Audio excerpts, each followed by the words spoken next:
Let's kindly take our designated places so that we can. Reverend Dr. Patrick Pastor, do us the honors with the opening prayer. Shall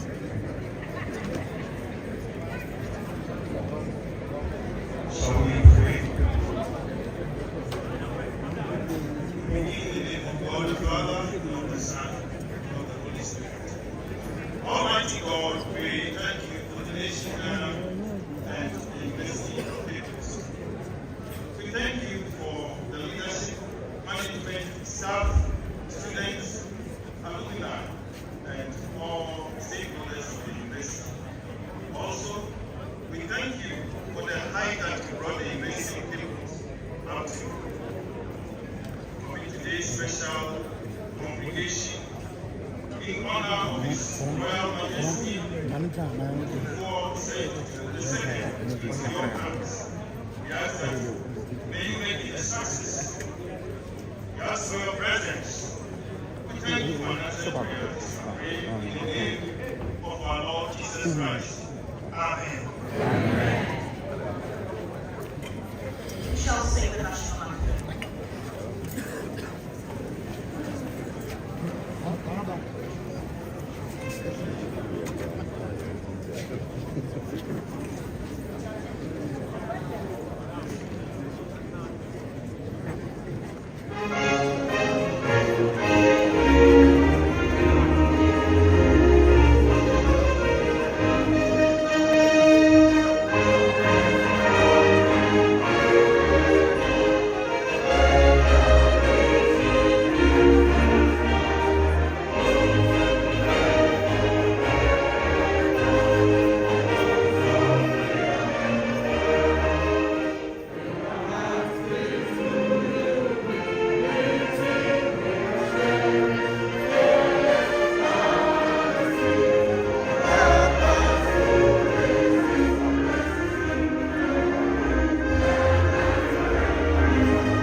Good morning, distinguished ladies and gentlemen, and welcome to this special congregation in honor of His Royal Majesty, Otumfuo the second.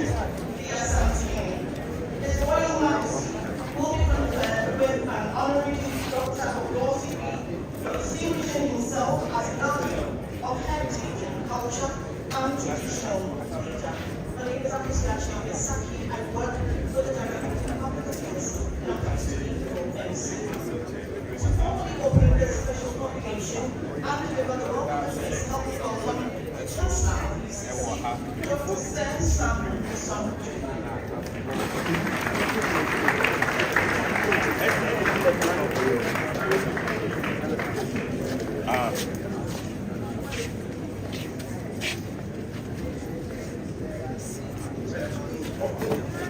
University Government Council, Vice Chancellors, Vice Chancellors of sister universities, Honorable Central Regional Minister,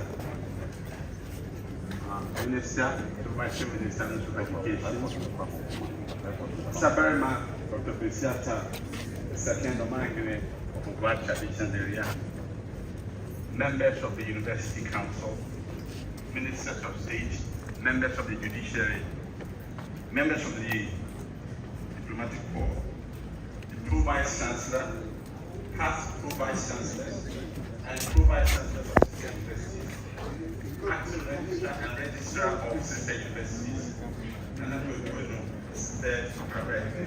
representation, and I'm members of Parliament, representatives of political parties, the clergy, members of convocation, staff, students, and alumni of this great university, honored guests, the media, good morning.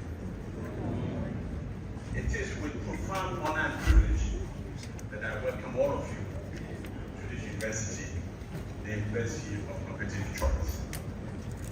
Today we gather here for a momentous occasion, a special congregation convened to confer an honorary doctorate degree upon His Royal Majesty Otumfuo II. This event holds great significance, not just for our university, but for the university, for the nation, and Africa, the African continent as a whole. As the Chancellor of this esteemed university, I'm deeply aware of the responsibilities this ceremony carries.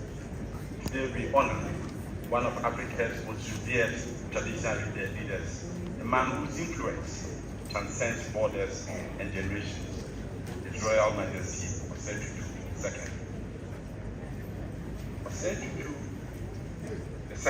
Otumfuo is often likened to the biblical King Solomon, renowned for his unmatched wisdom, discernment, and visionary leadership.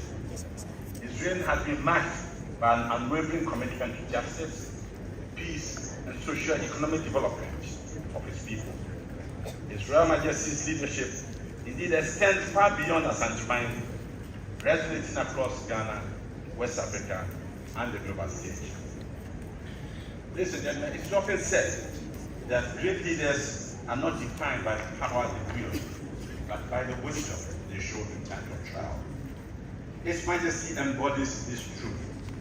His reign has been a continuous demonstration of navigating complex issues with a blend of traditional wisdom and modern pragmatism. His ability to unite people from all walks of life has earned him profound respect and admiration globally. In a republic like ours, traditional powers have evolved within the framework of a modern state.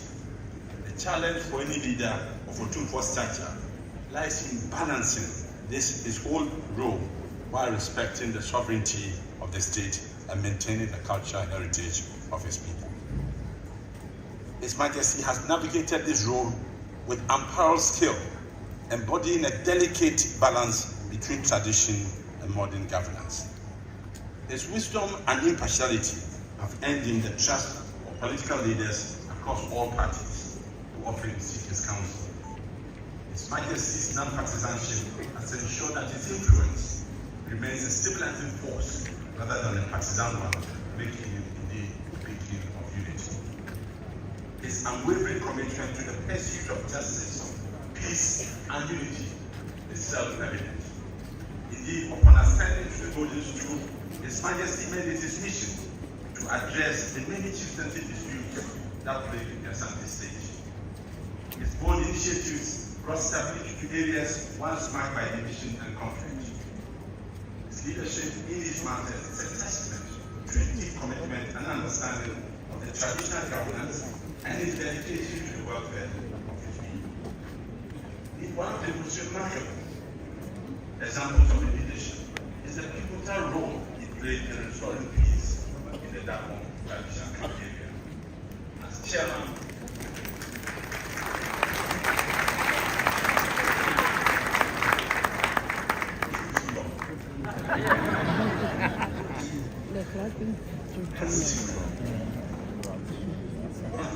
as chairman of the Committee of Eminent Chiefs, His Majesty facilitated the negotiations between the Alumni and their royal families, culminating in a historic peace agreement in 2019. This monumental achievement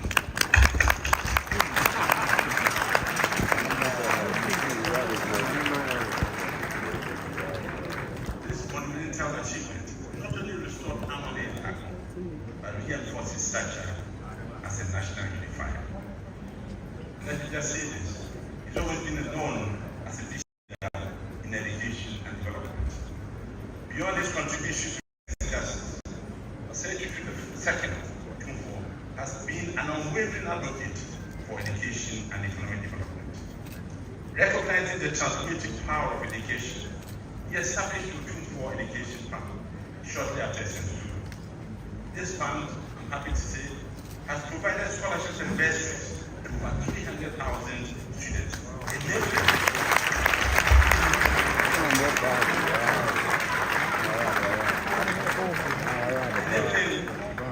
countless young Ghanaians from all regions, from all tribes, access quality education and contribute to the intellectual and economic growth of our nation.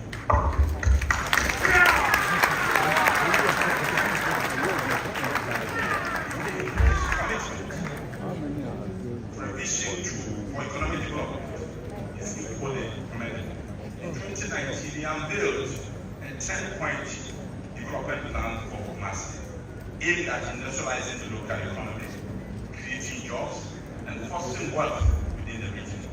This plan serves, I'm pleased to say, as a model for sustainable development across the country.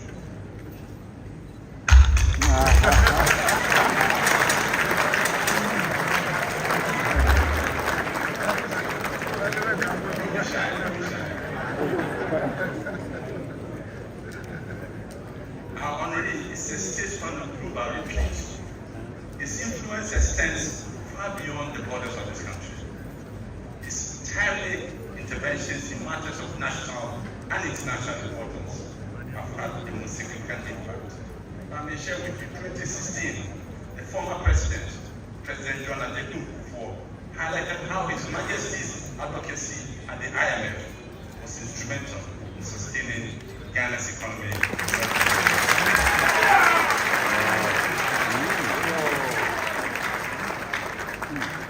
Such actions highlight his stature as a global statesman whose counsel is sought and on the world stage.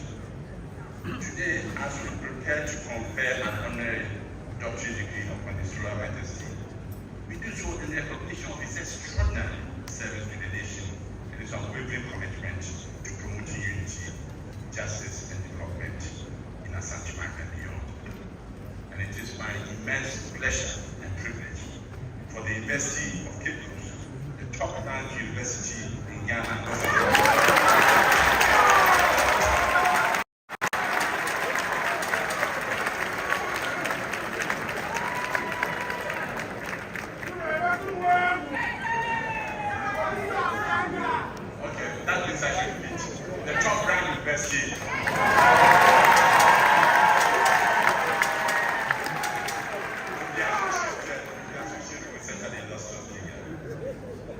Before I invoke the powers that have been vested in me, I want to acknowledge the presence here of my dear wife.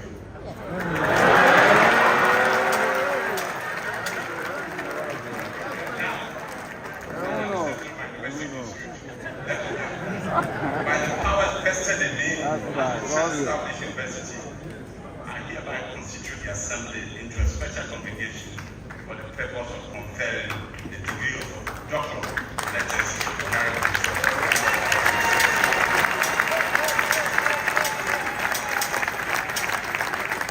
Thank you very much. Dr. Chancellor, I'll ask that we all rise as we sing the UCC anthem.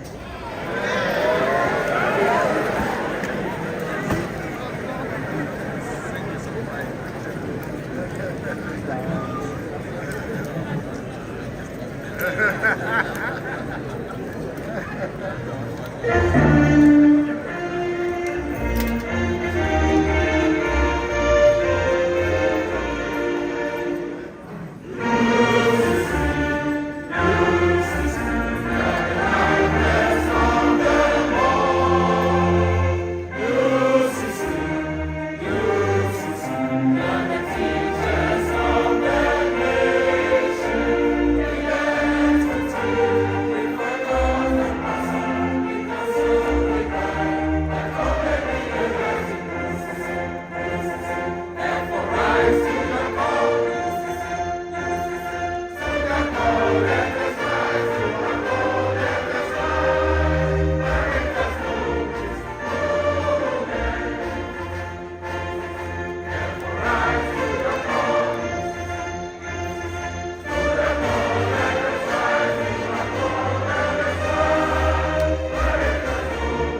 Chancellor's address.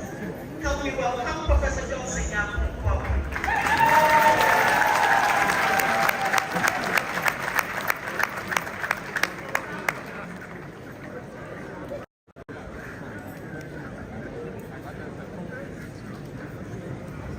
Thank you. Respected Dr. Sanjona, Chancellor of the University of Cape Coast, His Royal Majesty Otumfuo the Asantehene, Osabana Dr. Chris Adam II, Omani Fuba Traditional Area, Nasibra Otumfuo, Chairman of Council of State, Professor Harold Stewart Amodukofi, Chairman of Council, Ministers of State and Ministers of the Gospel, members of the Diplomatic Corps, members of the University of Cape Coast Governing Council, and I'm going the third traditional area, and Namba, Ayaba, Gotima of Uba traditional area, and I'm present Professor Rosemont Abuadua Boyi, the Pro-Vice Chancellor of the University of Cape Coast, Mr. Ebenezer Ali, Acting Registrar, Vice Chancellors of Sister Universities, Pro-Vice Chancellors of Sister Universities present, former Vice Chancellors, former Pro-Vice Chancellors, Executive Secretary of UCG, Provost, Deans, Directors, members of convocation, stakeholders of UCC and sponsors of the special congregation, friends in the media, Minister of Education, present here with us, distinguished ladies and gentlemen, good afternoon to you all. It is a great pleasure once again to have this opportunity to address this August Assembly on the occasion of the conferment of honorary doctorate degree of His Royal Majesty Otumfuo II, the Asantehene.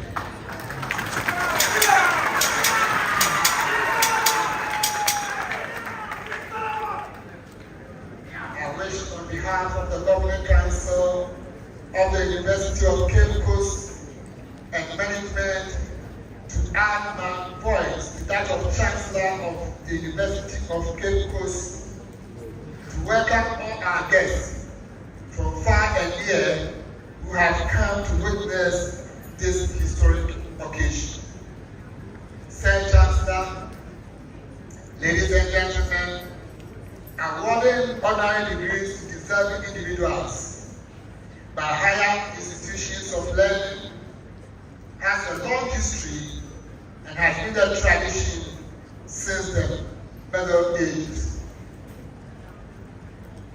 The practice, scholars tell us, is said to have begun early in the 15th century, and since then, it has become increasingly common to see institutions of higher learning across the globe awarding honorary degrees to distinguished individuals.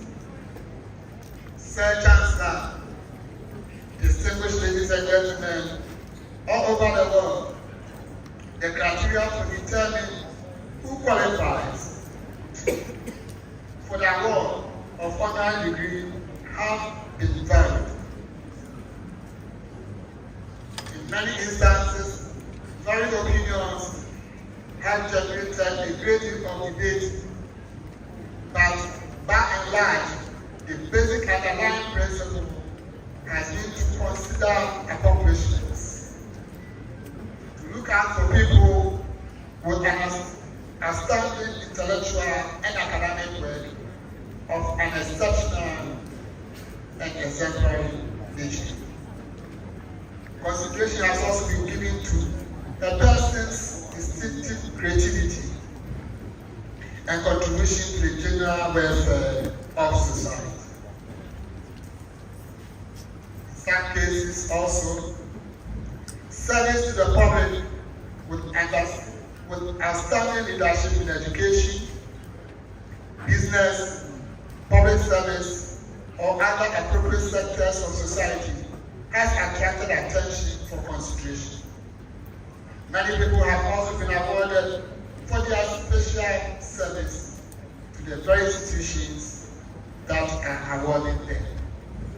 Sir Chancellor, many institutions of higher learning across the globe, particularly in Africa, have in the past awarded honorary degrees to traditional rulers and chiefs for their exemplary leadership and contribution to their respective societies.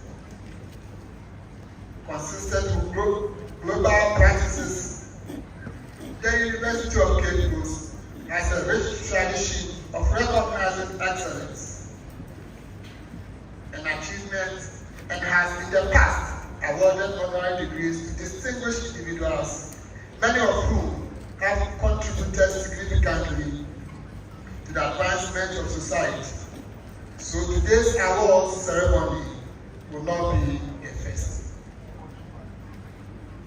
However, this will be the third time the University of Cape Coast is conferring an honorary degree on traditional rulers in Ghana. The first was Acknowledgments, Paramount Chief of Asin Orange Traditional Area, followed quite recently by our landlord, Osaberman, Dr.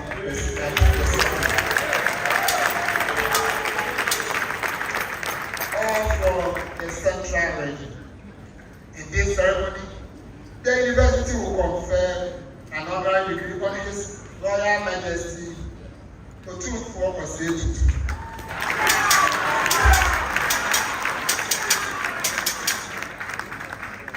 This will be the first award conferred for the King outside the central region by the University of Cape Coast.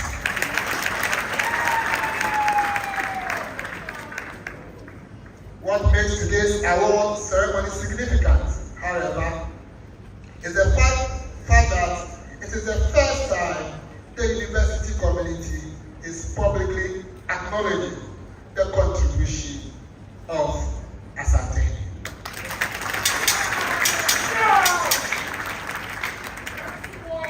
Sir Chancellor, ladies and gentlemen, the contributions of our traditional rulers and chiefs to the advancement of African societies have long been acknowledged and in most cases celebrated. Although the place of traditional rulers in modern democratic governance is still a subject of debate, what is increasingly clear is that many still find traditional rulers or chiefs as critical stakeholders in not just upholding the traditions of their people and communities, but in most cases, chiefs and traditional rulers still play an important role in the lives of many Africans. In many countries, traditional rulers play a preeminent role as mediators of violent conflict and champions of community development and transformation. It is in the recognition of this important role of the institution of chieftaincy that the 1992 Fourth Republican Constitution of Ghana in Article 270 guarantees the institution of chieftaincy together with its traditional councils as established by customary law and history. Sir Chancellor, consistent with global practices. I'm happy to inform you and all here in gathered that the management of University of Cape Coast, on behalf of its academic board and social community, finds His Royal Majesty Otumfuo II more qualified by these parameters to receive the degree of doctorate honorary course. Sir Chancellor, by the conferment of the degree on His Royal Majesty Otumfuo II, he becomes an alumnus of the University of Cape Coast.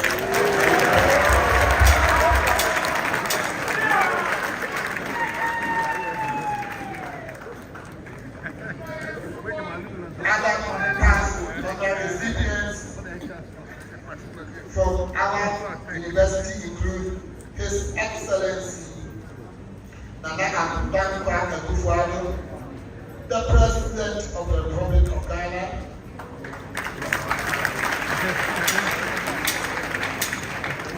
His Excellency John Otumfuo, former President of the Republic of Ghana, Dr. Kwesi Atta II, from our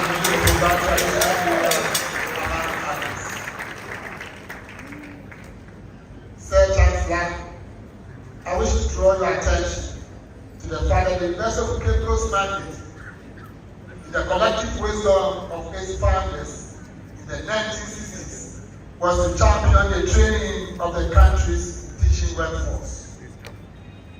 Although, with the passage of time and in response to the global trends, we have expanded our programs to accommodate other disciplines. We are still committed to our traditional core mandate of teaching, research, and providing academic leadership within the educational landscape. Sir Chancellor, on assuming office as the Vice Chancellor of this university, my vision has been to empower UCC graduates to have entrepreneurial competencies in line with the government policy initiative on National Entrepreneurship and Innovation Program intended to reduce graduate unemployment and promote job creation.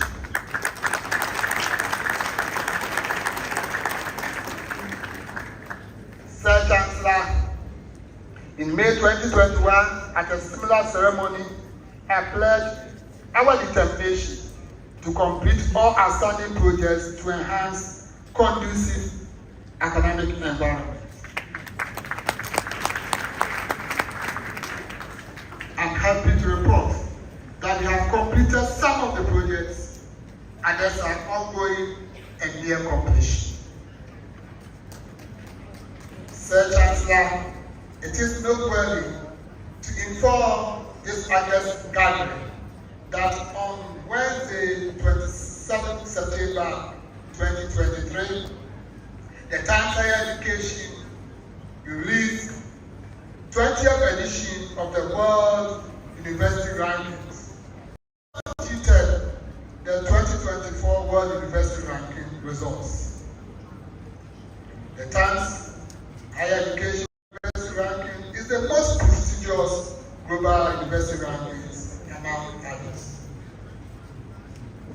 Sir Chancellor, I'm delighted to inform you that the 2024 World University Rankings had data submissions from 2,673 institutions across 108 countries, out of which 1,904 universities qualified to be ranked. The University of Cape Coast has retained its position as the topmost ranked university.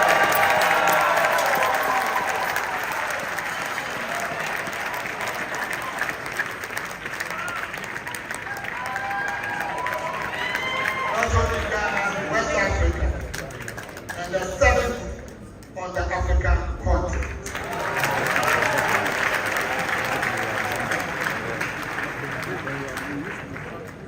The University of Cape Coast is also the only university in Ghana and West Africa that is in the top ranked universities in Africa.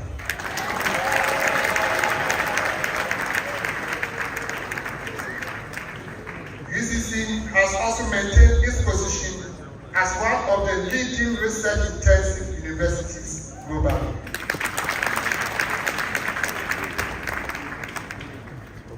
As an academic center of excellence, it is therefore justified to recognize and award an excellent leader of our time, His Majesty Otumfuo II, an honorary doctorate degree.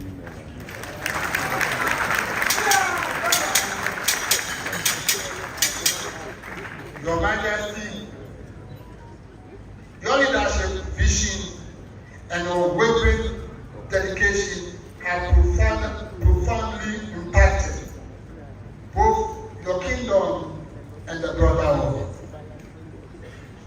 Otumfuo II has achieved a lot in his lifetime as a great leader that time and space will not permit me to mention. Sir Chancellor, permit me to say that on behalf of the Governing Council, management, staff, and faculty of the University of Cape Coast, we salute Otumfuo II.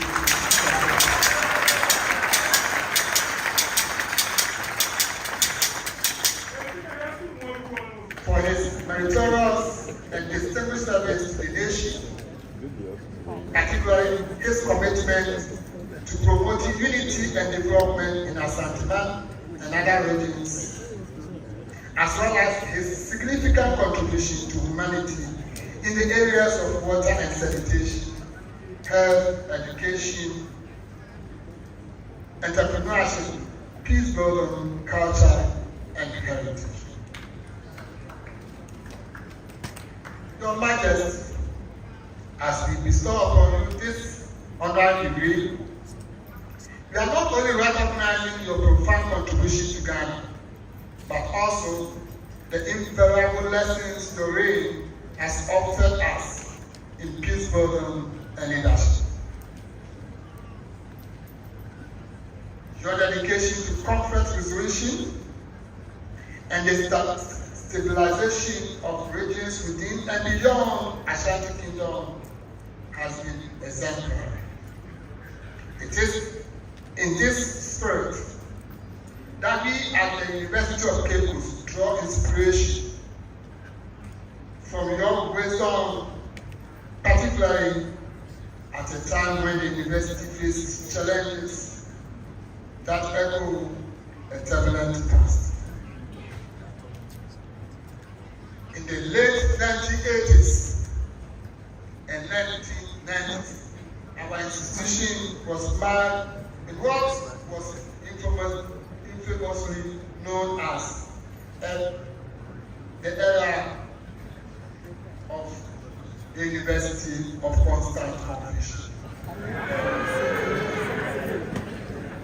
During these years, external pressures and internal discord sowed seeds of instability, disrupting our academic environment and tarnishing the reputation of this great university. However, through the collective efforts, the university regained its footing, ushering in an era of stability and remarkable growth. Under my leadership as Vice Chancellor, we have witnessed both infrastructural development, enhanced research capabilities, and the establishment of globally recognized centers of excellence. The university's academic standards have soared, elevating our global ranking and attracting scholars and students from around the world. These achievements have positioned UCC as a beacon of higher education in Africa.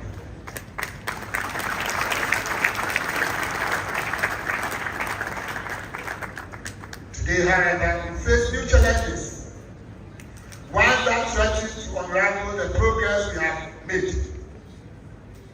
Recent attempts to undermine the leadership of the Vice Chancellor are reminiscent of the uncertainties that once plagued our university. Such actions, driven by external pressures, risk plunging us back into an era of confusion and instability. It is at this critical juncture that we turn to your leadership, Your Majesty.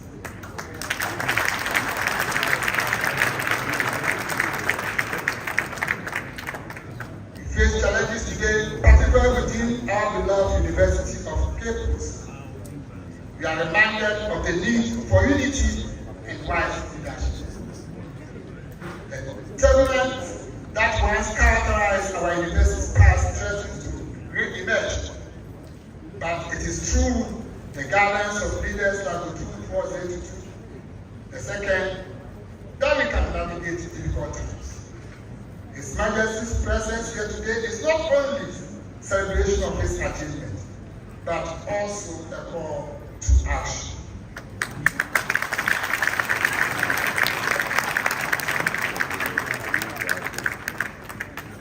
We must draw from the shared history, embrace our differences, and work together to ensure that the University of Cape Coast remains a beacon of excellence. Your Majesty, we invite you to join forces with our respected Chancellor, Sam, Jonah, and Pasabari Makwesiata II, of our traditional area, in leading efforts to maintain peace and stability at the University of Cape Coast.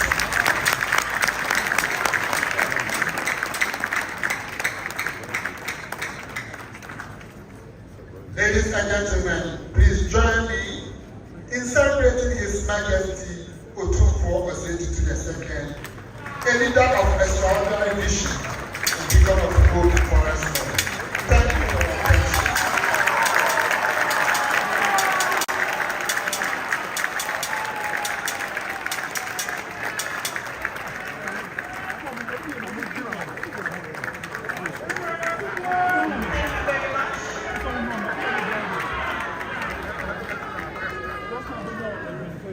Shortly we will witness the conferment of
A round of applause for 7 from the Department of Music and Dance, University of Cape Coast. Ladies and gentlemen, we are at the point where the conferment will be coming up pretty shortly. Before that, Your Royal Majesty, Otumfuo II, I respectfully ask that you rise as your citation is read by the Pro Vice Chancellor of UCC, Professor Otumfuo.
Your Majesty, you returned to Ghana in 1989 to establish your own business, Conferment International, Ghana Limited. Your international exposure paved the way for you to gather a wealth of experience as senior consultant with Mutual of Omaha Insurance Company of Toronto between 1981 and 1985. Finance officer at the British firm Oxford, London, and as personnel administrator at the Manpower Services Commission attached to Brent Council in London. Your natural gift of calm and radiance inspires loyalty and serves as a motivation for those around you.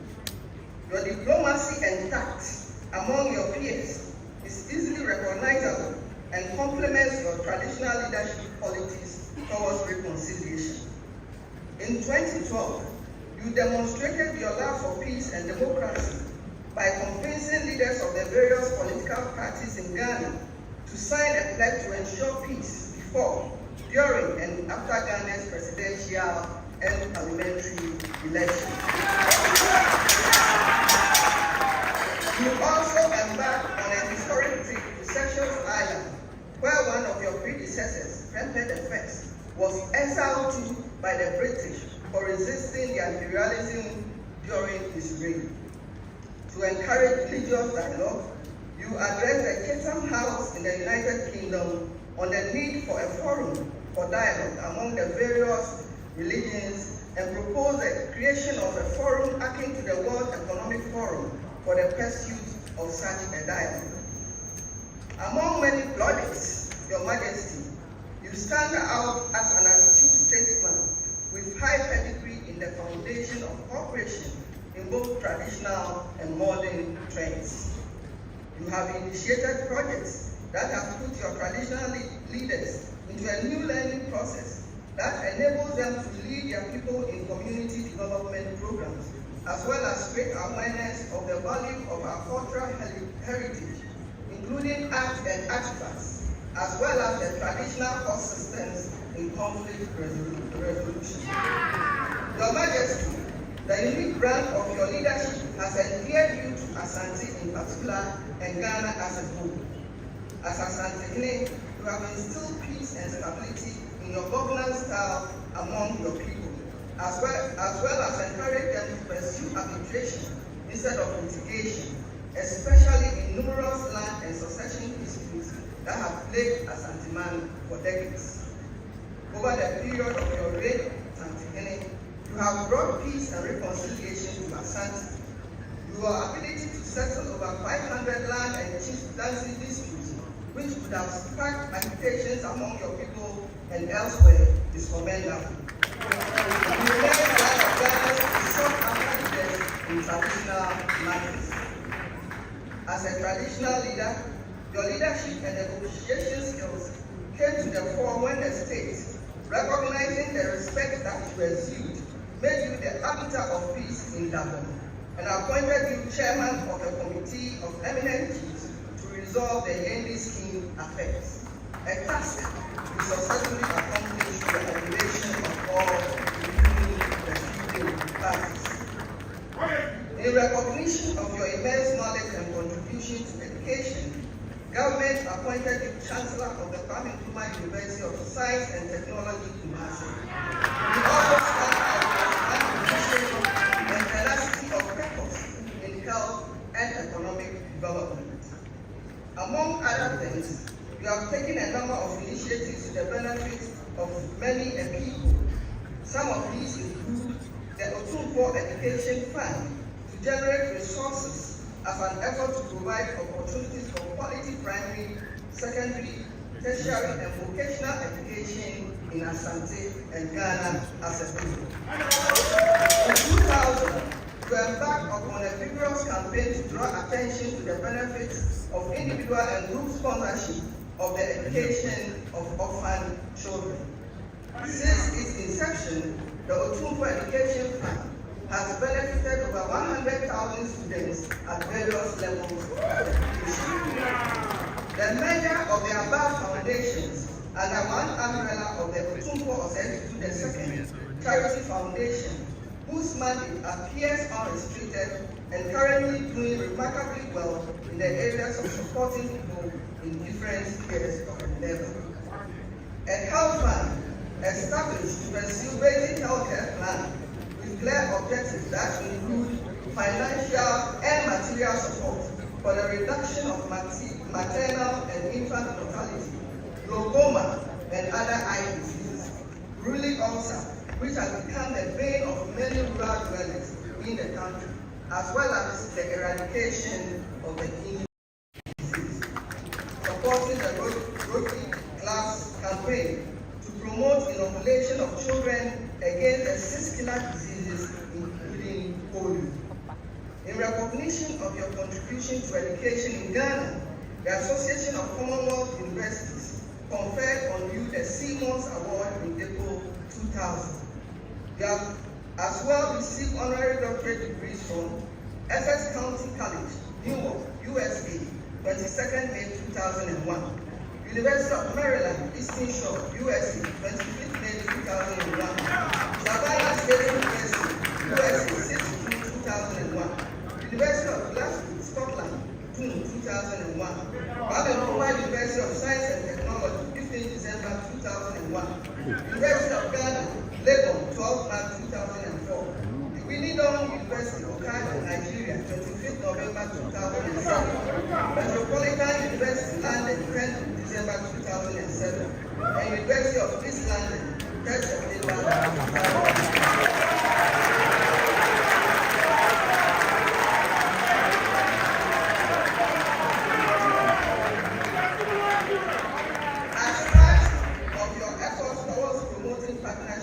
Traditional authorities, you secured a World Bank grant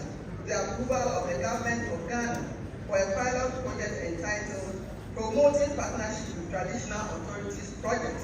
This singular initiative has challenged traditional leaders to demonstrate their capacity by using their own resources to augment the financial support made available by either the government or the World Bank to help develop their respective communities. Under the project, new school buildings have been built, old ones rehabilitated, and teachers' residential quarters constructed and provided with potable water and electricity. HIV/AIDS and general health campaign in cooperation with the state agencies has been stepped up in the rural areas too. Your Majesty, you have drawn to yourself many world leaders, including being the guest and host of Queen Elizabeth II of Great Britain, Queen Beatrice of Holland, His Excellency Otumfuo Kofi Annan, former UN Secretary General, President Thabo Mbeki of South Africa, President Nelson Mandela of South Africa, Mr. Don Makinu, Commonwealth Secretary General, the President of Ethiopia, the Holy Father Pope Francis, the Archbishop of Canterbury, Right Reverend Justin Welby, President Al-Hadi Tigan Baba of Sierra Leone, President Muammar al-Gaddafi of Libya, King Mohammed VI of Morocco, President Thomas Kohl of Germany, President Jakaya Kikwete of Tanzania, King Mswati III of Swaziland, Alpha Conakry of Mali, Blaise Compaoré of Burkina Faso, Laurent Gbagbo of Cote d'Ivoire, Messrs. David Wolfowitz and James Wolfowitz, both former presidents of the World Bank, Prince Al-Wahid bin Talal bin Abdulaziz Al Saud of Saudi Arabia.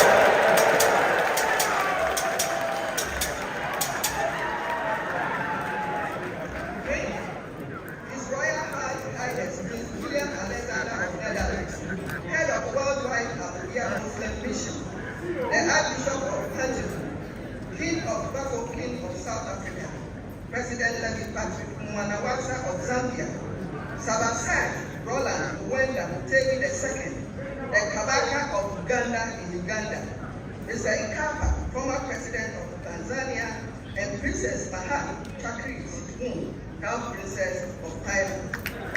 Your Majesty, you have the privilege of addressing international and national forums and a number of business gatherings in Africa, Europe, and the United States. These include the International Cocoa Organization, London, the plenary session of the Economic Commission of Africa, Addis Ababa, the Distinguished Africa Address at Harvard University, the United Nations General Assembly High-Level Forum on the Culture of Peace in New York as keynote speaker on 30 September 2019, bilateral talks with the President of the World Bank, Mr. David Malpass, in Washington. Additionally, you address students at the China Foreign Affairs University in China at the invitation of Chinese People's Association for Friendship with Foreign Countries and the African Forum for Heads of State hosted by the President of Germany. Your Majesty, you also visited the International Tribunal for Rwanda, where you had discussions with members of the tribunal and exchanged ideas on alternative conflict resolution in Africa.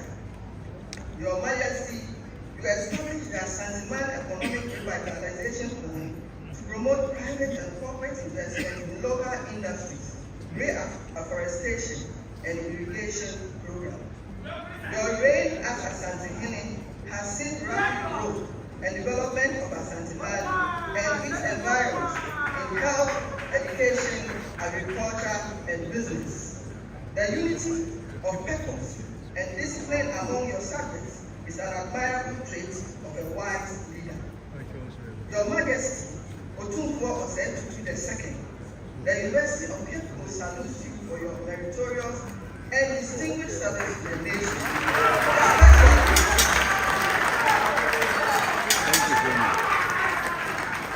Especially your commitment to promoting unity and development in Zanzibar and other regions, as well as your significant contribution to humanity in the areas of water and sanitation, health, education, entrepreneurship, culture, and heritage.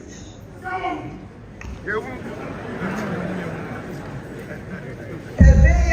of traditional jurisprudence, advocate of rule of law, promoter of peace and stability, visionary and generational thinker, entrepreneur, advocate for preservation of culture and heritage, statesman, distinguished traditional leader and role model. Please step forward to receive your diploma.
And his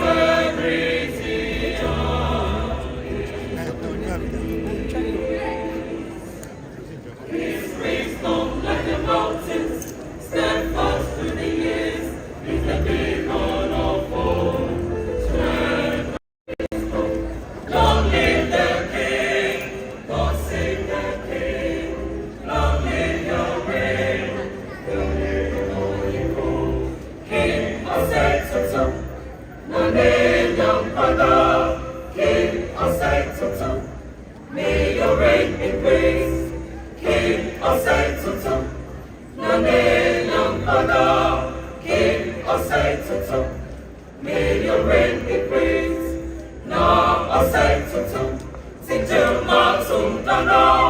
Na osai tutu, na sumapo. Na osai tutu, sijil na sumdana.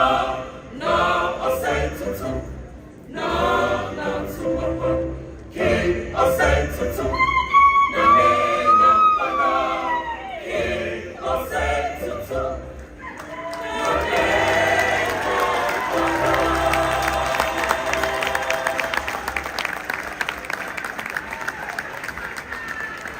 Congratulations, Your Royal Majesty.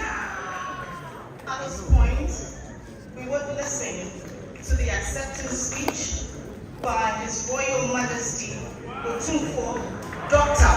Osei Tutu II.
It's on content. What's on content? On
Amen.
going through what you've said in terms of recognizing people here in relation to protocol.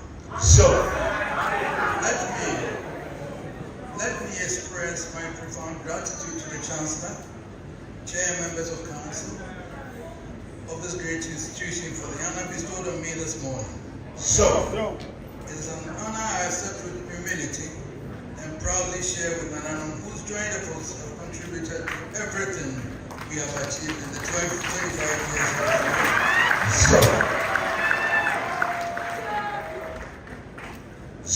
And they are well represented here with my brother, Gabenhe, who is chairman of the Council of State. They've all been very supportive of me within the last 25 years. And I'm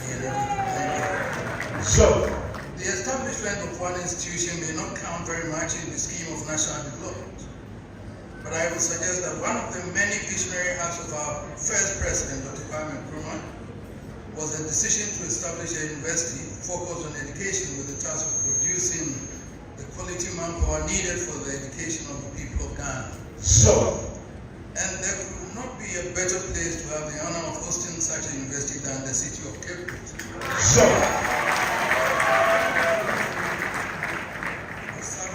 Your city is where the light of higher education in this nation was lit, inspiring a thirst for knowledge and drawing thousands from every corner of the land to drink from his fountain of knowledge. So, we owe it to the churches for their initiative in establishing and laying the foundations of secondary education on a grand scale. So, from Infantsipim and Wesley Girls School to Adisado Village, Early Child, Nursing Logistics, the Methodist Church, the Catholic Church, and the Anglican Church led the way in providing the best in education and in conditions of gender equality long before the value of inclusivity gained universal acceptance. So, this university, on which we have to depend for the training of our teachers, stands as a crowning jewel of a city of enlightenment, from whose commanding hills and sandy beaches millions of the best brains in our land have been molded, have grown the best talents who have kept the illustration of our nation. So, this university began life in 1962 as the University College of Education, in a special relationship with the University of Ghana, Lagos, with the prime mandate of producing graduate teachers to meet the manpower needs of the Ghana Education Service. So, it seems unbelievable today to recall that its total enrollment as at that time was 155 students, split between two departments, the Department of Science and the Arts. And the whole concept was deemed controversial in some circles.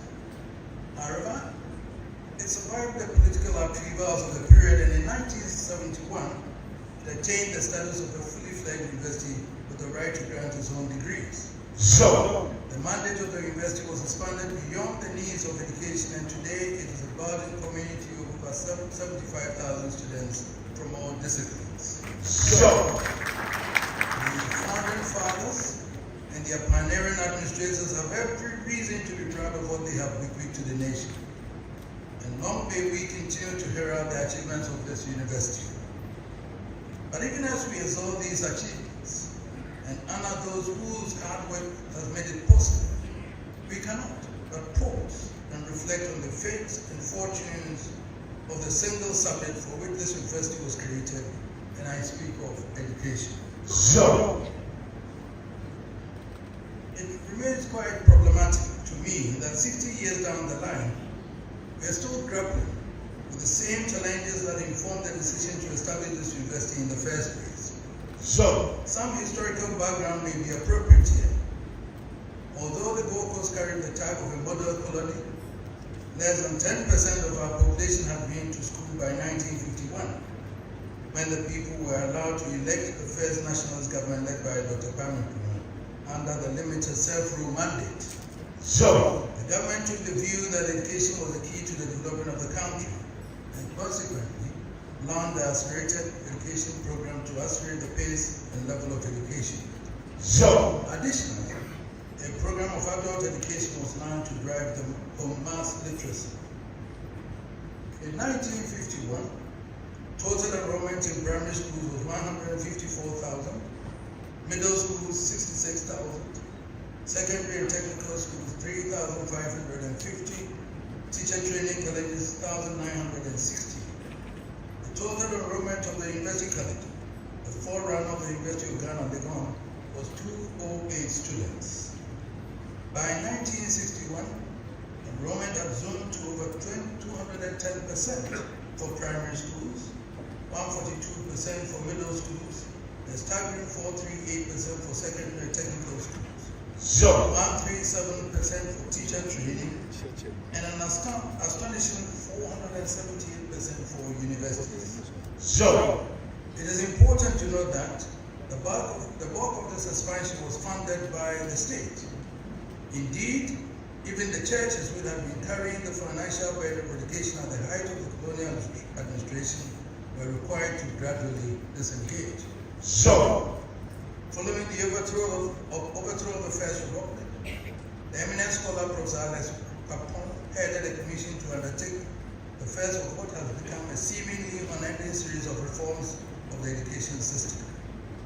The Papon Committee recommended the adoption of 6 years of primary school followed by 4 years of secondary education with 2 years of advanced education leading to a 3-year university course. So, 4 years after the Papon reforms, another military coup led to the establishment of another committee, this time led by the Dean of the Faculty of Education of this university, Professor N.K. Zobo, to review the reform. The Professor Zobo Committee made social equity a fundamental thrust in the delivery of sound educational outcomes, arguing against the common entrance examination for the selection of pupils for secondary schools as skewed in favor of children of the elite in society. So, specifically, it recommended a new system which retained the 6-year primary school system, but split the secondary system into 3 years of junior high school and 2 years of senior secondary school lower division and 2 years of senior secondary upper division. So, the Zobo report formed the basis for the far-reaching reforms of 1987. In preparing for the restoration of constitutional rule in 1992, the Republican Constitution provided for free compulsory education for all children of school age within 10 years. So, the new government led by Lieutenant Robinson's government launched a program of free compulsory universal education in 1996. So, in a seminal study for the British Department of International Development, Nimoy, Thompson, and Leslie Casilefo observed in 2008, broadly, the objectives of FU were in line with the recommendations of the World Declaration on Education for All, adopted after the World Bank UN-sponsored World Conference on Education for All in Thailand in 1990. The declaration stated that every person, child, youth, and adult shall be able to benefit from educational opportunities designed to meet their basic learning needs, and all countries were required to achieve universal basic education by the year 2000. So, the rollout of FQ was followed by a National Education Forum in November 1999 to examine the prospects of Ghana moving towards compliance with the World Declaration on Education for All. Barely 2 or 3 years after, in 2002, another education sector review was undertaken to examine the outcome. Since then, every government has undertaken a serious review of education system. The troubling fact, however, is that each review has either been driven by austerity or constrained by fiscal malice and not necessarily by the desire to achieve their stated goals. So we've had to live constantly with the contradiction between governments holding education as a high priority only for education to become the first casualty of any fiscal downturn. So, against such background, the mixed response to the recent free senior high school scheme has not been a surprise. So, the Minister of Education here would want to do more, but he doesn't have adequate funds to do what he wants to do. So, there is no doubt that the free senior high school program is the most audacious piece of social intervention in our fourth republic. The pre-independence program for free education covered primary education and later the university. The secondary sector was beyond the capacity of the state. None of the reforms since have dared move the dial through that space. The decision to take the plan, therefore, had to be truly ambitious, and it is no wonder it has kept education at the top of national discourse. So, there is undoubted merit in the government argument that if we are preparing our children to compete in the global economy of today, then they should be entitled to the same level of basic education as children in other climates. Since basic education elsewhere encompasses secondary or high schools, it's only fair that we also upgrade our basic education. In that sense, therefore, offering free senior high school is doing no more than meeting the obligation to provide the basic education for all. So, it is not only in Ghana that this becomes relevant. In a background paper prepared for the International Commission on Financing Global Education Opportunity, Shakira Mustafa and Phillips Crowns noted with reference to primary schools products. The completion of primary school is no guarantee that children have acquired basic academic skills. So, surveys in a number of low-income countries document that many adults who have received some schooling 5 or 6 years or less are functionally illiterate, or enumerate. Sure. That is an experience Ghana identifies with, and it buttresses the case for upscaling basic education. Sure. But this cannot be that simple. It only underscores the enormity of the challenge associated with the changing dynamics of education and nation building in our times. Sure. Ghanaians accept education as a basic right of every child. All nations signed up to the United Nations and its agencies to provide basic education for all. In Africa, education is deemed so critical, the African Union has declared the African Year of Education. Sure. In Ghana, it has been part of the objective of every government from as far apart as the nationalist government of limited self-rule in 1951. We see it not just as a human right, it is an economic necessity, an investment in the economic and social well-being of every nation. In the background paper already cited, the authors made the point that when any child fails to acquire basic skills needed to function as a productive, responsible member of society, society as a whole, not to mention the individual child, loses. The cost of educating children is far outweighed by the cost of not educating them. Sure. Yet, though the cost of not provided education would ultimately be higher, nations have to contend in the first place with the overriding problem of mobilizing the resources needed to invest in education. Without the resources, even our most desirable goals cannot be achieved, and that sadly has been the problem not only for Ghana but for Africa. It is the reason we are obliged to make sure that our ambitions are matched by our pockets. Sure. As we have already noted, every educational reform undertaken in Ghana has been driven by financial constraints arising from national economic matters. Whereas in the developed world, educational reforms are undertaken to ensure the content of education matches the economic and social needs of society. Here we are driven solely by what is available to spend in the fiscal space. Sure. It is for this reason that even an audacious scheme like the free senior high school, as I mentioned, which one would expect to receive universal acclamation, has instead been mired in some controversy, with some blaming it for exacerbating the fiscal malice of the economy. And yet, even with that program, Ghana has yet to reach the universal benchmark for national spending on education as a percentage of gross domestic product. Sure. In the latest UNESCO World Education Finance Watch Report of 2024, the scorecard which monitors progress towards achieving the universal benchmark for spending on education showed that the road.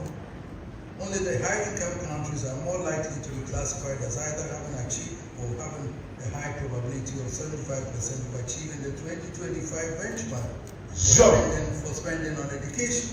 Sure. The good news for us, however, is that Ghana is one of the only 15 developing countries confirmed as being on track to reach the benchmark in 2025. Sure. In effect, assuming the current program continues, we should meet the universal benchmark for spending on education to GDP. That certainly should be welcome. But if the focus is on the rebalancing of resources, the effect may well stay at more heat than light. Sure. Every dramatic increase in enrollment affects the physical resources and infrastructure of schools, affects learning materials, and above all requires a corresponding increase in the number of qualified teachers. Beyond these, as we have experienced more than once in the past 2 decades, every expansion at the secondary level has a huge impact on the tertiary sector. And yet, at no time have we seen an attempt to coordinate the implementation of any secondary sector reform of the universities. When at a stroke, enrollment in senior high schools are doubled, the universities have to break themselves from inevitable surge in demand for undergraduate studies, with no prior consideration for its effect on fiscal resources. Our universities are already bursting at the seams, with rising student population virtually overwhelming fiscal resources and infrastructure. Sure. It should be obvious that important as the senior high school may be, Focus on it should not lead to a misalignment of resources, nor should it become the focus of all attention in national discourse. Rather, we should recognize the necessity to look at the challenge of education in its totality. First, we may do well to re-examine the structure of the education system from primary to secondary to tertiary education. There's a separation between junior and senior high school working. What has become of the products of junior high school who are unable to proceed to senior high school? How functional have the vocational industry become? How relevant have they been in the job market? Is the system providing for the critical middle level needs as we expected the polytechnic and technical universities to provide? So, secondly, we need another look critically at the financing of education. What resources are available and how they are allocated to the various levels to ensure equity. This is at the root of all the discourse. Education is an expensive investment. The expenditure on buildings alone is huge, but buildings alone do not provide education. so, Learning and teaching materials must be available. In the 21st century, there should be no school without computers, without the means to provide the basic ICT skills. And we should ensure our teachers are reasonably remunerated for the critical service they provide. so,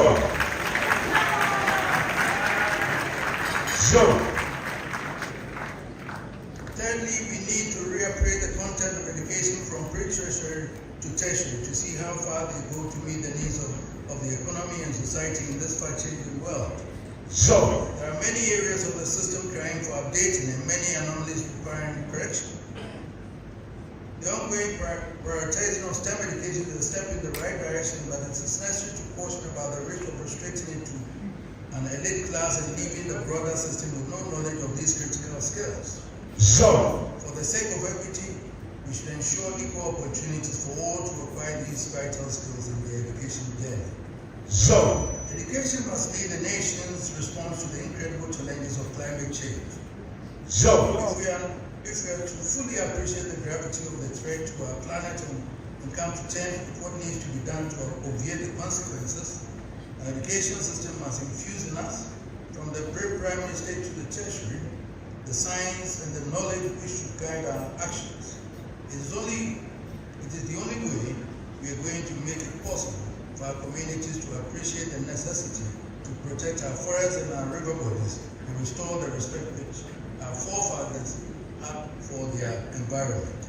so, We need to reflect seriously on how we refocus education to guide us towards a sustainable world. so, I'm sure this audience will share the need for considerable reappraisals at the tertiary level to ensure our investors are fully aligned to the needs of society. It is right for the nation that we seek to maintain high standards in our investing, but it will be astonishing to demand higher entry requirements for some courses than the renowned Ivy League and Osbury universities in the United States and Europe.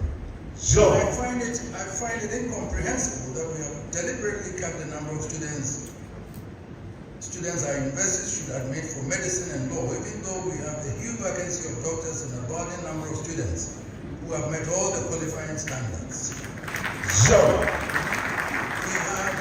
We have the absurd situation in which parents of Ghanaian students have to find foreign exchange to send their children to Europe and other places to study medicine abroad, and then return to be employed by the Ghana Health Service. so, Assuming there are some impediments in the way of increasing the intake of students, would it not make more sense to remove those impediments to allow for all qualified students to gain admission, and perhaps offer space for foreign students who will pay us in foreign currency?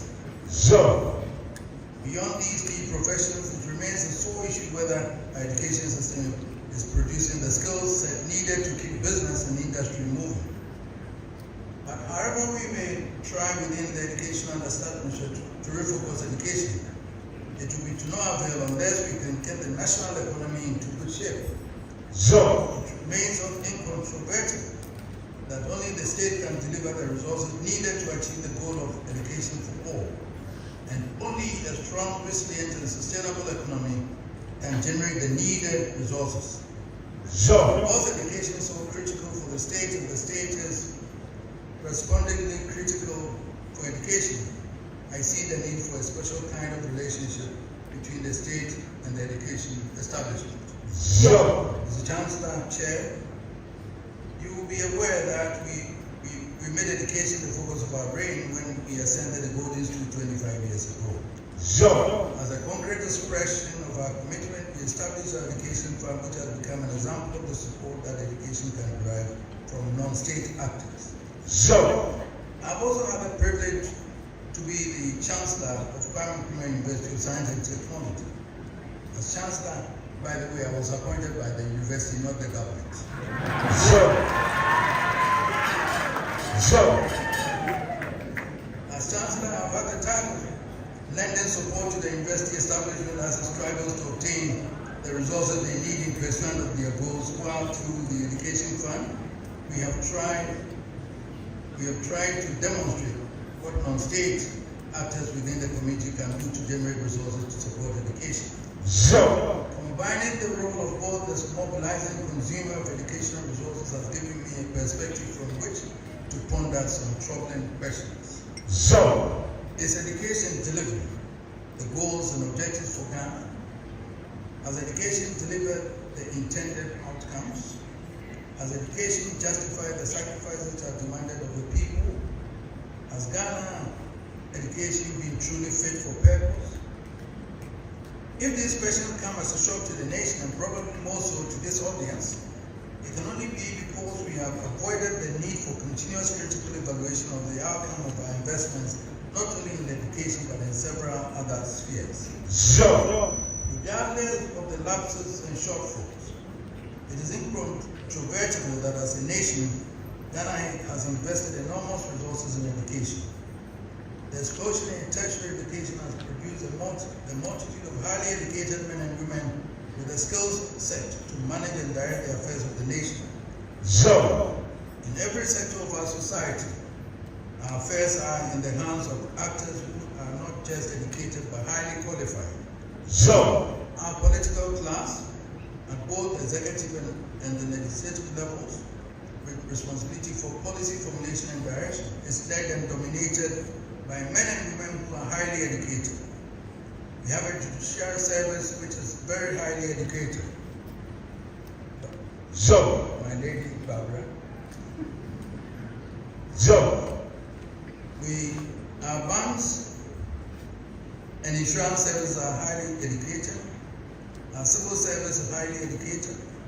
Our customs and internal revenue service actors are very highly educated. Our police and security services are highly educated.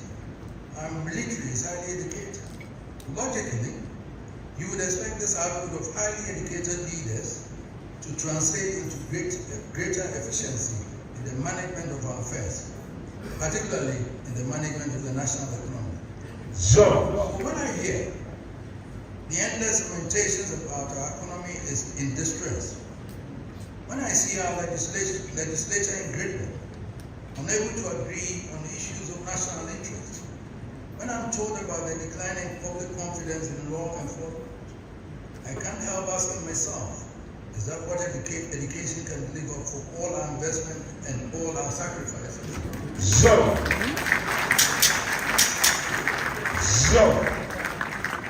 We should not forget that financing education has required enormous sacrifices.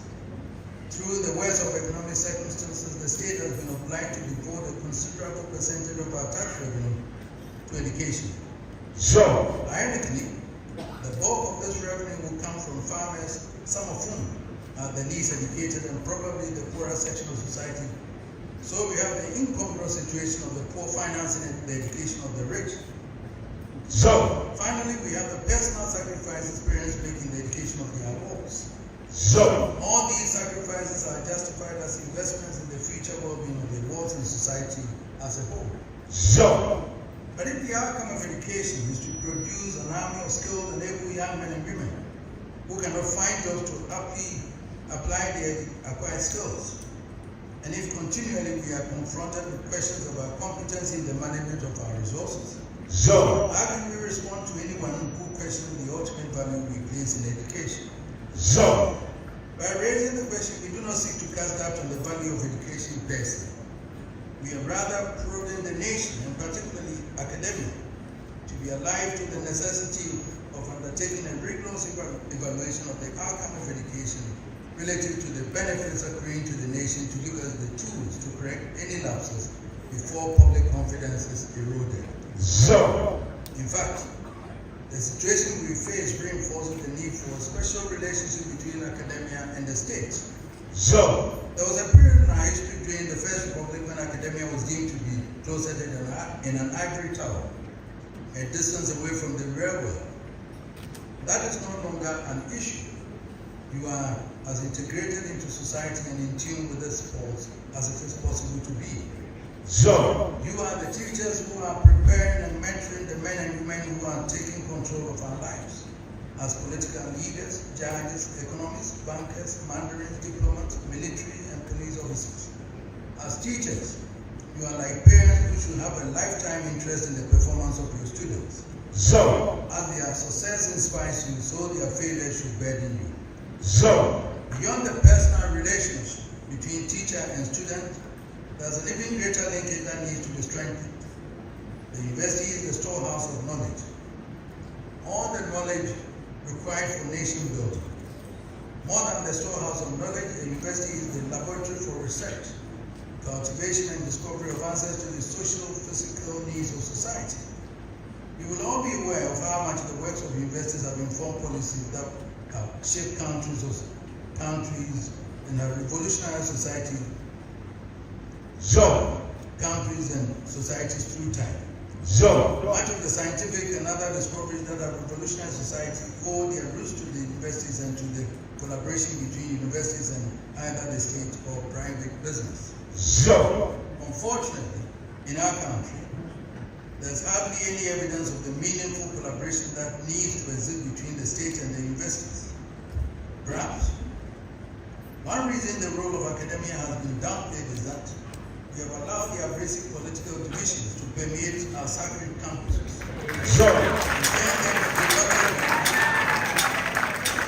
Turn them into battlegrounds for partisan combat instead of avenues for imbibing and dispensing knowledge.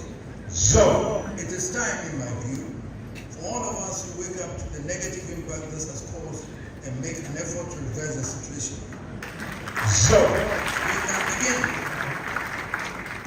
fashioning a new relationship between state and academia that engages the expertise of academia in the process of policy formulation on a continuous basis. I have no doubt about how beneficial it will be for the country to create a unique quadrangle of experts from academia, business leaders, traditional leaders and government, tasked to address the seemingly intractable problems of the economy. This could be the beginning of continuous collaboration between academia, the state and captains of business in finding solutions to many of our social problems. For this to happen, however, we will need academia to win itself of gross partisanship and cultivate and enshrine a culture of rigorous objectivity. This should allow the universities, as a collective responsibility, to establish the right mechanism for rigorous continuous evaluation of the performance of national institutions and help inject some efficiency into the system. Help us inspire a new era in which the achievement of measurable national goals take precedence over the pursuit of personal gains. With an environment in which the state can reach out across party boundaries to draw on the patriotic service of its esprit without attracting unwelcome labels. The good thing is that there's more than a silver lining ahead. Ghana remains one country in whom nobody can afford to lose confidence. Given the combined human and natural resources at our disposal and the heritage from which we have grown, we will only fail if we want to. And I don't believe there's any Ghanaian who contemplates failure anytime. Let's hope then that we will not give into any doctrine of despair, but rise to the challenge to herald a new era for Ghana. Thank you.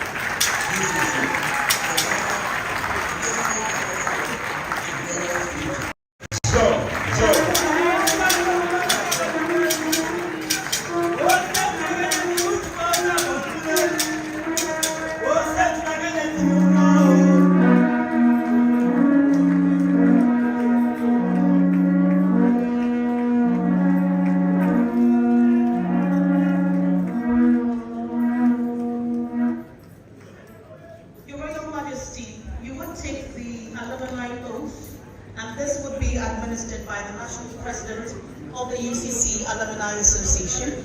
I'll call on Mr. Sam Akotodanso to do us the honors, whilst His Royal Majesty takes the alumni oath.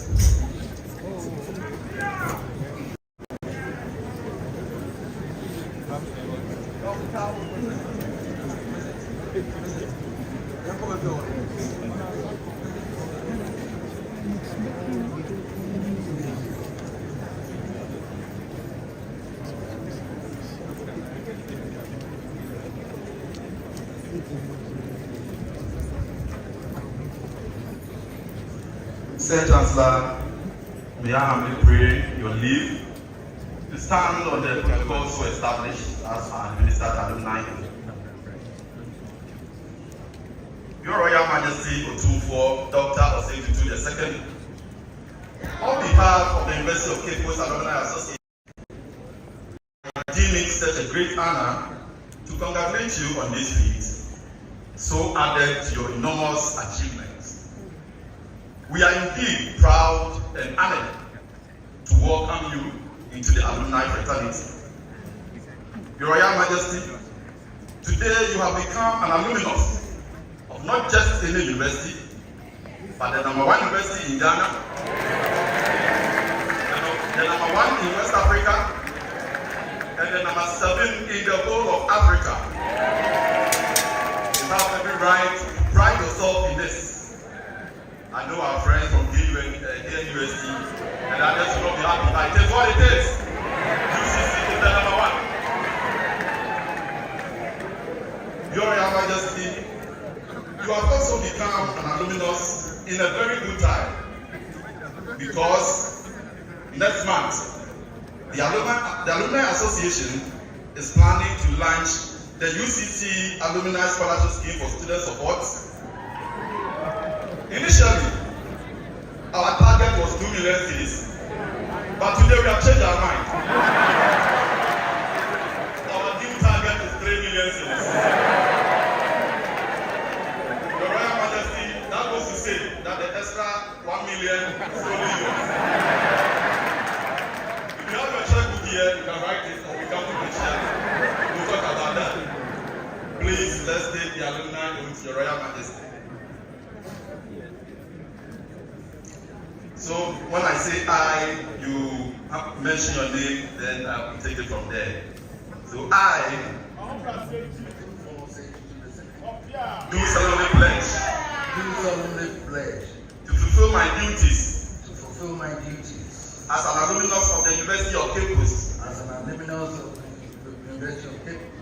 I pledge to use my knowledge, skills and experiences to the best of my ability, for the advancement of learning, and for the well-being of my community and country.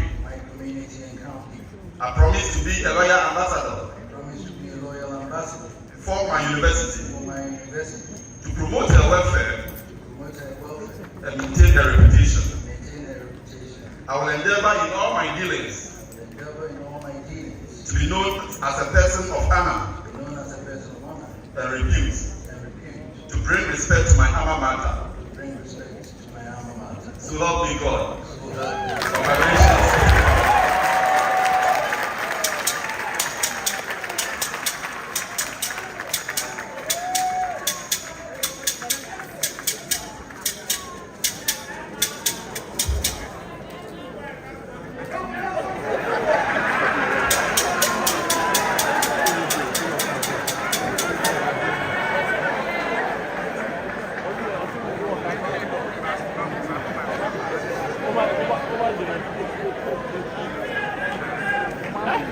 Your Royal Majesty, respectfully before you take your seats, the Asante Koyepo, which has residents who are Ashantis in Cape Coast and here at the University of Cape Coast, have a presentation to make. And so I'll invite the Asante Koyepo to make their presentation.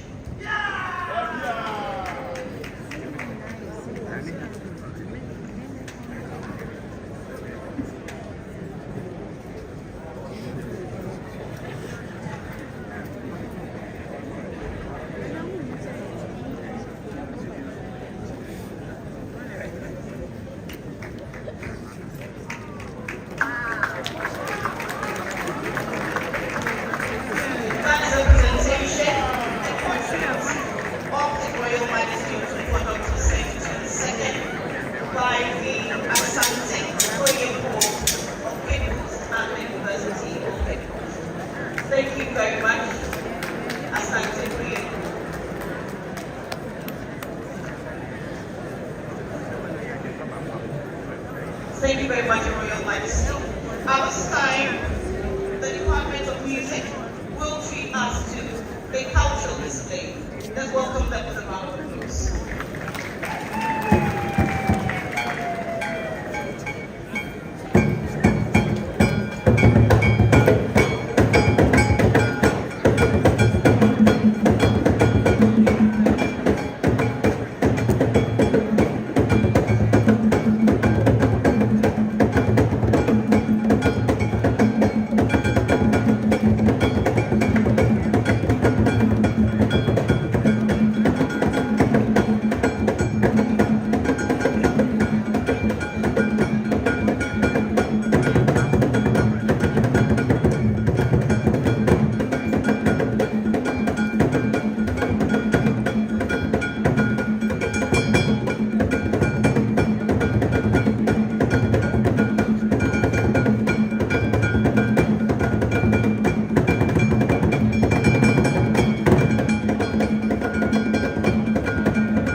Southern Dr. Appreciata II, Vice Chancellor, Members of Parliament, Minister for Roads and Highways, faculty members, management staff of the university, students,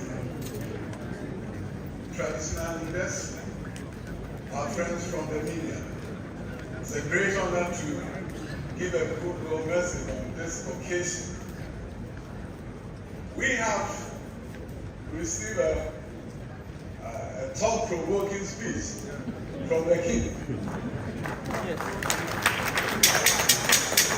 So, you know, he said that there have been too many reforms in education, but his speech is a basis for another reform. So many questions were posed, and I was taking notes.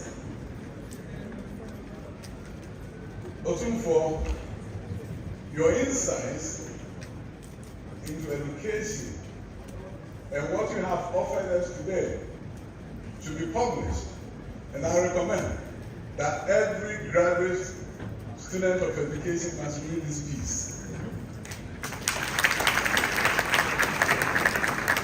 Today, on behalf of the President of the Republic and on my own behalf, we congratulate you for the award of the Doctorate of Law degree,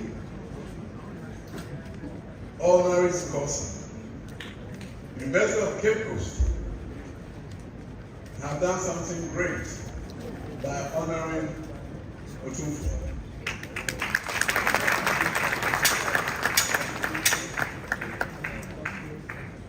Said Chancellor, your university's record is there for the world to see. I went to Kenya University, so I get this all the time. When I go to Lebanon, they will say we are the premier university. And I told them the last time I cannot deal with them because my boss went to Lebanon and another Bangkok before I went to Lagos, so I can't go with them. Then when I come to Cape Coast and I hear the topmost university in Africa, how can education's question an education institution be the best in the world? I can't present that. We have done so much for the world, done so much for Ghana. We celebrate you every day. You have transitioned very well from education in other spheres of human endeavor, and you have received well-deserved commendations from many, many organizations around the world. Today, I just want to say that I'm happy that Otumfuo has been recognized by the University of Cape Coast. The depth of knowledge and understanding in the field of education, when I heard him talking, I said, wow. It was almost like he was reading a dissertation leading to the award of the doctorate. So standing here, he has actually went for the degree. The research that went into the speech and how well he delivered it. Otumfuo, I probably recommend that you need another doctorate degree. And I just want to finally say that for all of those who have gathered here, you gathered here to celebrate a great leader. And we are proud of the work that he has done for Asantuma, for Ghana, and for the world. So, Otumfuo, today is your day. So I will be a man of few words. I will end here by saying congratulations. Thank you very much, Honorable Minister of Education, Dr. Yao Osei. Ladies and gentlemen, I would ask that you humbly help me acknowledge a few individuals who have graced this occasion, and I'll start with our honorary, His Royal Majesty, Otumfuo Dr. Osei II, the Asante. We duly acknowledge the Barman hymn, Osaberima Dr. Pesata II. Help me acknowledge the Chancellor of the University of Cape Coast, Dr. Sir Sam Ison Jonah. The Honorable Minister for Education, Dr. Yawase Educhu. We duly acknowledge the Pro Chancellor of UCC, Reverend Harold Amunkofi. We also acknowledge the Vice Chancellor, Professor Johnson Yakubu. The Pro-Vice Chancellor, Professor Mrs. Rosamond Boahene. The Acting Registrar of UCC, Mr. Ebenezer Agri. We also acknowledge the Chairman of the Council of State, Dasibre Otosribo II. Help me acknowledge the Queen Mother of Obaman, Nana Ekwabochi VI. We also acknowledge Nana Professor of Nebagwachi Ete Otumfuo Hiahe. We are also acknowledging the High Commissioner of India to Ghana, His Excellency Manish Gupta. Help me acknowledge the Honorable Minister of Roads and Highways, Mr. Francis Asenso-Boakye. We duly appreciate the presence of the Honorable Deputy Minister for Foreign Affairs and Regional Integration, Madam Mavis Nkansa-Kweku. We acknowledge the Honorable Member of Parliament for Cape Coast North Constituency, Dr. Kwamina Mintana.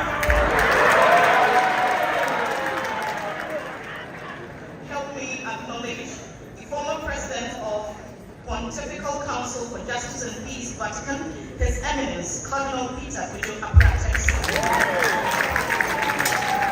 We acknowledge a Justice of the Supreme Court of Ghana, Her Ladyship Justice Barbara Aka Yesu. We also acknowledge the Supervising High Court Judge Marcy, Her Ladyship Justice Hannah Taylor. Help me acknowledge the Methodist Bishop of Cape Coast Diocese, Right Reverend Richardson Abuaji Anudam. We have in our midst and duly acknowledge the former Electoral Commissioner and Chairperson of the 2024 Apache Planning Committee, Mrs. Charlotte Osei. We acknowledge VC for Ghana Telecom University, Professor Emmanuel Ohene Afuapa. Professor Rita Akosua Dixon is Vice Chancellor, Kwame Nkrumah University of Science and Technology. We extend appreciation to the Vice Chancellor, Akente Apiamika University of Skills Training and Entrepreneurial Development, Professor Frederick Beku-Safo. Professor Beku Eyimwachi is Vice Chancellor, Cape Coast Technical University. We extend appreciation to the Vice Chancellor, Kokoridua Technical University, Professor John Abusu. We acknowledge Dr. Cynthia Senak-Pedro, Executive Secretary, Vice Chancellor Ghana. Dr. Moses McLean Akmori is Registrar for the Takoradi Technical University. Mr. Michael Owusu Amoakon is Chief Director, Central Regional Coordinating Council. The Managing Director, Prudential Bank, Mr. Bernard J.B. The Central Regional Managing Director for GCB, Mr. Anthony Sowa. Duly acknowledge Mr. Kofi Koporoko, Rep of the Managing Director for Zenith Bank. We also acknowledge the following council members: Professor Eric Anane, Professorial. Most Reverend Titus Awachi-Pratt. We acknowledge GCOE Patrick Elisa Isapon, retired. Let's acknowledge Dr. Jerry Okoansa, retired President. Mr. Vincent Kodosiabi is SRC President. Mr. Mohammed Fanson is Charles Rep. Mr. Robert Impin Nanko is Grassa President. Mr. Samuel Damswakoto is the President of the UCC Alumni Association, and Mr. Benjamin Frank Hagan is a table rep. We duly duly extend acknowledgement to former Vice Chancellors, Pro-Vice Chancellors, and Registrars. I'll begin with Reverend Professor Emmanuel Ado-Obey, is a former Vice Chancellor. Professor Joseph Gatiampian is a former Vice Chancellor, UCC. Professor George A.T. Otro is a former Pro-Vice Chancellor, UCC. Professor Dora Francisca Edwando is a former Pro-Vice Chancellor, UCC. Duly acknowledge Mr. Jeffrey Emmanuel Oyame, he is the immediate past Professor John Nelson Bua is a former Pro-Vice Chancellor, UCC. We also acknowledge former Vice Chancellor, Cape Coast Technical University, Right Reverend Professor J.D. Obusu-Secretary.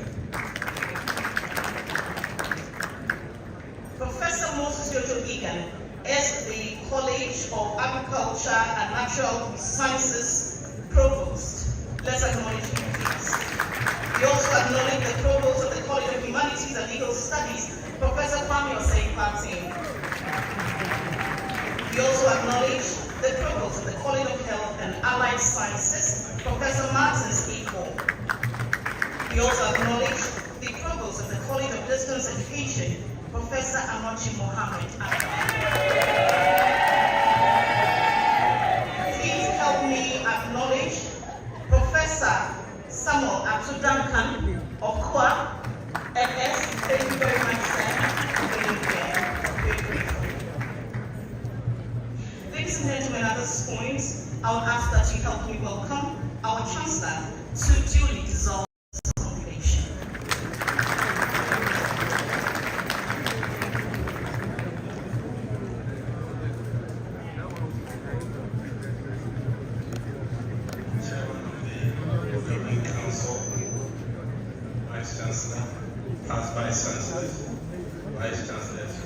Universities, Honorable Central Regional Minister, Ceremonial II, of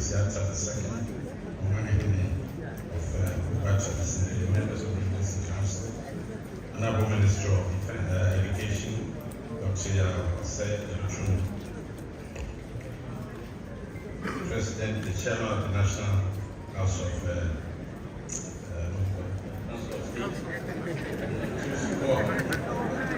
members of the Diplomatic Corps, Pro-Vice Chancellors, Pro-Vice Chancellors, Pro-Vice Chancellors of Sister Universities, all other protocol duly observed.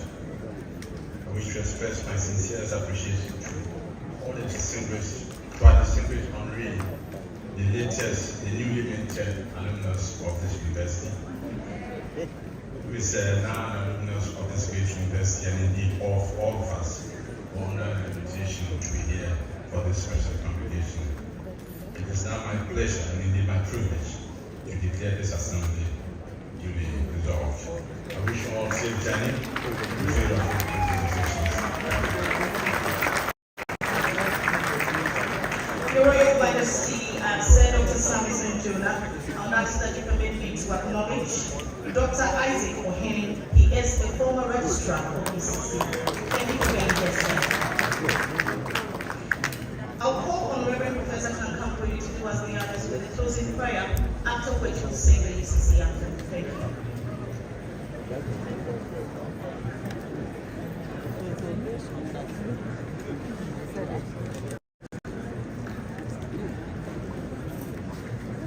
Humbly, let us be on our feet as we register appreciation unto the Most High God for what He has done for us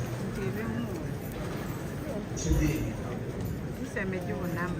And so, Father, once again, we register appreciation unto you. We just start with your name, and this is how far you have brought us. Mighty God, we thank you for this opportunity, for listening, for hearing, and understanding the conferment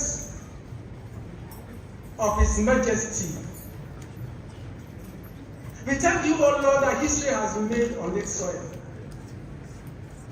We pray, O Lord, that the degree that has been conferred to His Majesty will be impactful on this soil. Above all, as we are about leaving, we are asking that your presence will go with us. Now the Lord bless us and keep us. The Lord keep His face to shine upon us and be gracious unto us. The Lord lift up His countenance upon us and give us peace this day and forevermore. In your name I pray with thanksgiving. Amen. Amen. Thank you very much. Peace.